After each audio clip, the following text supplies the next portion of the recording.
Hi friends, welcome to our YouTube channel Telugu construction engineer. ఎవరైనా మన ఛానల్ని కొత్తగా విజిట్ చేసినట్లయితే సబ్స్క్రైబ్ చేసుకోకపోతే సబ్స్క్రైబ్ చేయండి.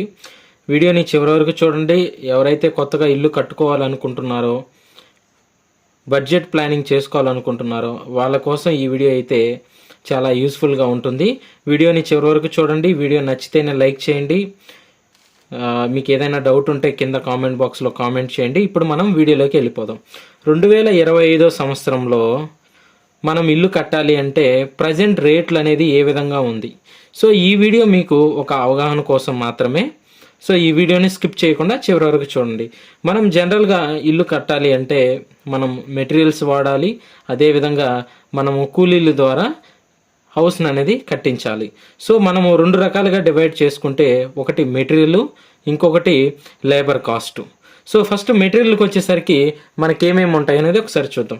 సో మనకి జనరల్గా సిమెంటు, ఇనుము, స్టీల్ రాడ్స్, ఇటుకలు, ఇసుక, కంకర వచ్చేసి 20 mm, 40 mm. తర్వాత కరెంట్ పని, ప్లంబింగ్ పని, టైల్స్, గ్రానైటు, తలుపులు, కిటికీలు, పెయింటింగ్. సో ఇవి మన బేసిక్స్ అన్నమాట. సో మనము ఇంకా మీరు అడ్వాన్స్గా వెళ్ళాలి అన్నప్పుడు మనం కట్టుకునే హౌస్ని బట్టి రేట్లు అనేది ఖచ్చితంగా మారుతూ ఉంటుంది. ఇది ఖచ్చితంగా ప్రతి ఇంటికి అవసరమైనటువంటి ఐటమ్స్ అన్నమాట. సో ఈ ఐటమ్స్ ఉంటే మన హౌస్ అనేది కంప్లీట్ అయినట్లే. సో మనం మొదటగా మనము సిమెంట్ విషయానికి వస్తే, సిమెంట్ మార్కెట్లో రకరకాల కంపెనీస్ ఉన్నాయి. మన యావరేజ్గా రేట్ చూసుకుంటే 330 రూపాయలు ఉంటుంది.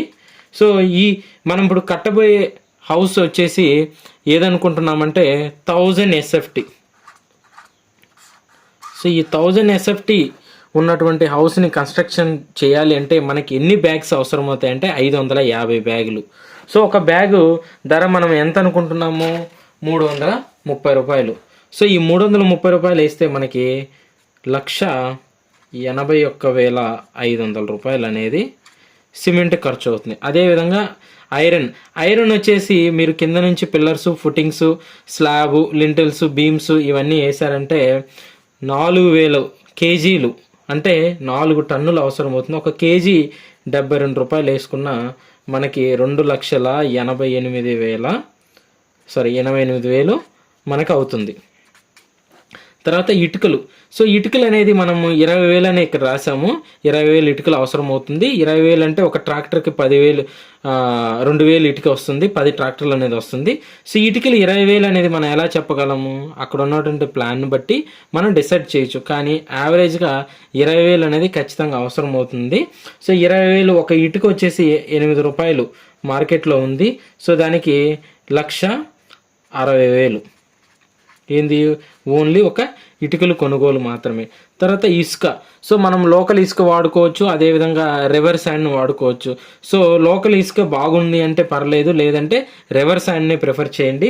రివర్ శాండ్ ఇప్పుడు మన ఈ 1000 SFTకి 28 యూనిట్లు అనేది అవసరం అవుతుంది. ఒక యూనిట్ రివర్ శాండ్ 4,000 రూపాయలు వేసుకున్నా కూడా మనకి మొత్తం 1,12,000 రూపాయలు అనేది ఇసుక అనేది అవసరం అవుతుంది. తర్వాత 20 mm, 40 mm కంకర. సో మీకున్నటువంటి లొకేషన్కి బట్టి, డిస్టెన్స్ని బట్టి ఈ కంకర రేటు కూడా మారుతుంది. అప్రాక్సిమేట్గా మనము 5,000 రూపాయలు అనేది వేసుకుంటే 75,000 రూపాయలు అనేది అవుతుంది. అదేవిధంగా 40 mm కంకర కూడా పెద్ద డిఫరెన్స్ అనేది ఉండదు.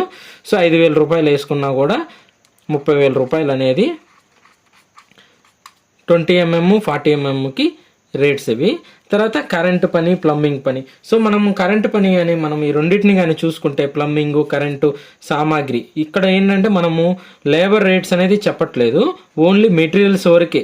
సో ఇక్కడ మీరు కట్టుకునే దాన్ని బట్టి కరెంటు ఐటమ్స్ కానీ ప్లంబింగ్ ఐటమ్స్ మారుతూ ఉంటుంది. అప్రాక్సిమేట్గా 2 లక్షలు అనేది కావాల్సి వస్తుంది. తర్వాత టైల్స్, గ్రానైట్స్ విషయానికి వస్తే, గ్రానైట్ మనం కిచెన్లో యూజ్ చేసుకుంటాము. టైల్స్ వచ్చేసరికి మనము బెడ్రూమ్లో కానీ, హాల్లో కానీ, కిచెన్ ఫ్లోరింగ్ కానీ వీటన్నిటికి వాడుకుంటాం. సో టైల్స్ విషయానికి వస్తే ఒక 70,000 వేసుకున్నా ఒక 10,000 అంటే మనకి అప్రాక్సిమేట్గా 1,600 SFTకి మనము వేయాల్సి వస్తుంది రఫ్గా. అది మన రిక్వైర్మెంట్ని బట్టి ఎక్కువ ఉండొచ్చు, తక్కువ ఉండొచ్చు. గ్రానైట్ విషయానికి వస్తే ఒక 30,000 వేసుకున్నా మొత్తం కూడా 1,00,000 రూపాయలు అనేది టైల్స్, గ్రానైట్కి అవసరం అవుతుంది. తర్వాత వుడ్ వర్క్ వచ్చేసరికి తలుపులు, కిటికీలు, ఈ ఫ్రేమ్స్, దారబంధరాలు ఇవన్నీ ఉంటాయి కదా. సో వాటికి మనం మొత్తం తీసుకున్నా కూడా 1 లక్ష రూపాయలు అయితే మినిమం ఖర్చు అనేది అవసరం అవుతుంది. తర్వాత పెయింటింగ్. సో పెయింటింగ్ వచ్చేసరికి లోపల మనము వాల్ పుట్టి పెడతాం కదా, ఈ పుట్టి తర్వాత పెయింటింగ్ కోటింగ్స్ ఇవన్నీ వేసుకున్నా కూడా 1 లక్ష రూపాయలు అనేది ఓన్లీ ఫర్ ఇది మెటీరియల్ మాత్రమే.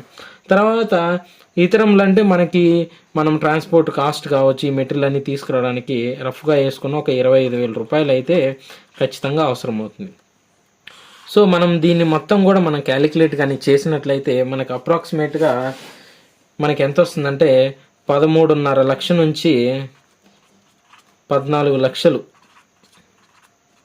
అనేది మెటీరియల్కి అనేది అవసరం అవుతుంది. అదేవిధంగా లేబర్కి ఎంత, సో లేబర్ కాస్ట్ అనేది మనము లేబర్ రేట్ అనేది డిసైడ్ చేయాలి కదా.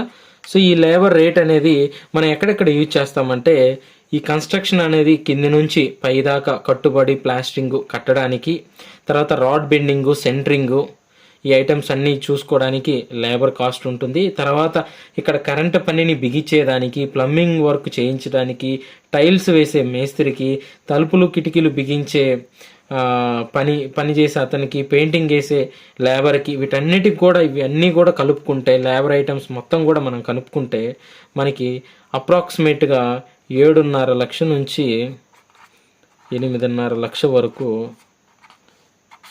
మనకి లేబర్ ఛార్జీలు అనేది అవసరం అవుతాయి. సో దీంతోపాటు మనము బోర్వెల్ వేసుకోవడం, అదేవిధంగా కాంపౌండ్ వాల్ కట్టుకోవాలన్నా ఇవన్నీ కూడా మనకి సపరేట్ రేటు. అదేవిధంగా సంపు. సో ఈ సంపు వీటన్నిటికి వేసుకున్నా కూడా అప్రాక్సిమేట్గా ఒక 3 లక్షలు అయితే ఇవి అవుతాయి. అర్థమవుతుంది కదా. సో ఇది మనం 1000 SFTకి కట్టుకునే ఇల్లు. ఎందుకంటే 1000 అనే ఎందుకు చెప్తున్నామంటే ఇప్పుడు మినిమం 1000 SFTలో మనం కట్టుకుంటే మన ఫ్యామిలీకి అనేది బాగా యూస్ఫుల్గా ఉంటుంది కాబట్టి 1000 SFTకి అనేది చెప్పాను. 750 SFT కూడా మనము కట్టుకునే వాళ్ళకి కూడా ఇదే విధంగా క్యాలిక్యులేషన్ అనేది చేసుకోండి. ఇక్కడ రేట్ మాత్రం మారుతుంది, అంటే ఇక్కడ క్వాంటిటీ మారుతుంది, రేట్ అనేది అదే విధంగా ఉంటుంది. ఈ వీడియో కానీ నచ్చితే లైక్ చేయండి. Thanks for watching. Have a nice day.